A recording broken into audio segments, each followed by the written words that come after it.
It is difficult to say where Wilder Penfield first became interested in studying the human brain. Perhaps it was when he was at Oxford. His first friend there was William Osler, one-third of whose writings dealt with neuropathology. Whatever his motives for embarking on a journey into one of medicine's great frontiers, Penfield approached it with his usual brilliance. He was already a skilled brain surgeon before the great Canadian neurosurgeon Edward Archibald convinced him that his skills were needed at the Royal Victoria Hospital in Montreal. Penfield came north at the age of 37, bringing along his talented colleague William Cohn. Within 4 years, they had established the Montreal Neurological Institute. Penfield's fascination with the brain led to research work on tumors, brain scars, and the various forms of epilepsy, and he was much in demand as a surgeon.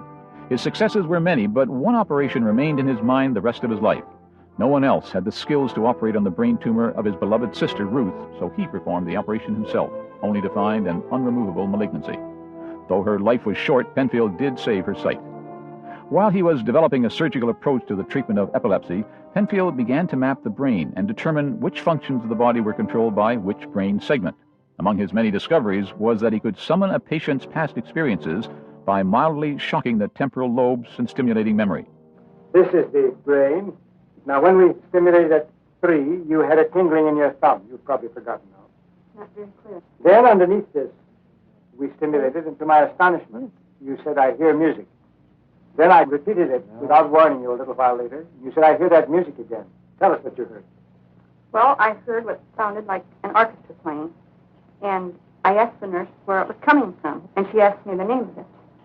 But I said, "I know the song, but I can't think of the name of it." And then I stimulated it again, you remember, and asked you about it, and you hummed it. Will you hum it now? You remember it? Yes.